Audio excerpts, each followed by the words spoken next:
when I'm able to sit there and witness the presentations lined up at Merrie Monarch and to see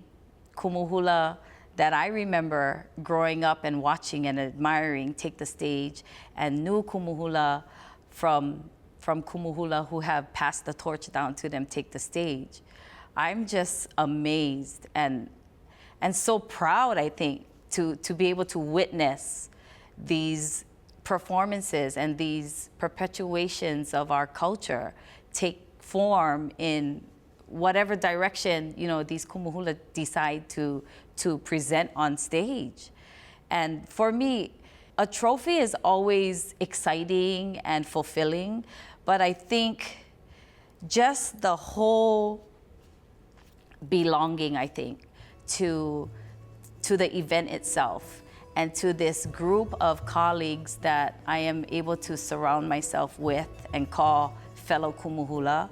I don't think there's anything more proud or anything more respectable that I could explain to even my own students or my own children, that they just have to be able to live in the moment and really take in what they're witnessing, because sometime, somewhere down the line, it's going to be a moment in time that people will always remember. And for them to be able to say, I was there, I witnessed it. You know, like I think back to Auntie Kau'i Zurameister. She was a judge during the years I was on that stage. Gosh, some of the other greats who have now gone on to eternal hulaing in the heavens, you know. But to be able to say that, or have witnessed these people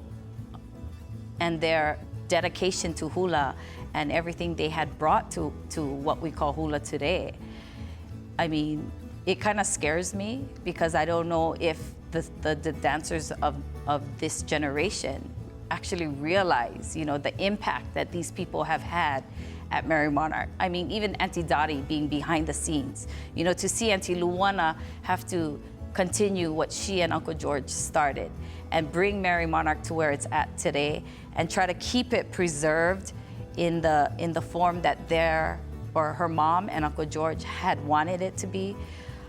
It's a tough job, and even for us as Kumu Hula, every year there's something new that comes to the table, making sure that this culture of ours, and that's technically what it is, it's a cultural dance that we learned to perpetuate our ethnicity, to make sure that it's remembered and kept in its true fashion, is really, really a difficult job for Kumu Hula today, you know. But I think they're doing the best that they can and a phenomenal job at it, because every year you see more and more people wanting to be at Merrie Monarch or wanting to be a part of the Hawaiian culture somehow. And you know, hula doesn't exist only by itself, because without Hawaiian music, there is no hula, you know. Without Hawaiian mele, Hawaiian language, there is no hula. And within hula, if you don't know the art form of lomi lomi or gathering or lei making or weaving, you know, it tapers into every single aspect of our culture. And these are the only tools we have to make sure our culture continues to survive and that we are able to continue to pass it down to the generations that follow us. So, you know, if it wasn't for Merrie Monarch, I don't know where hula would be today. And I don't think it would be, you know, as prominent and as beautiful and as important as it is today, because of all these Hālau that commit themselves to coming back every single year, putting in the time, effort, and dedication to just take that 7 minutes on stage to represent their tradition and their legacy that was left to them. The mana in that stadium, Thursday, Friday, and Saturday night, it's incomparable. I can't describe it. I mean, even when we get there for rehearsals, the minute we turn into the parking lot of the stadium, you know, you can feel the kupuna there, and those that have come before us, and those that are there with us now, and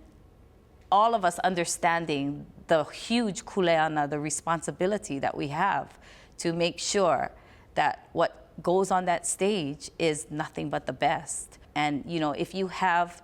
the opportunity to be able to grace that stage, I mean, that is an accomplishment in itself, because the wait list is long and Auntie Luana selects only the best. So by being on that program, it's probably your greatest accomplishment, because it's at that point now you are able to share with the world what you are about, where you come from, what your traditions are, and who you're representing, and the legacy that you're trying to perpetuate.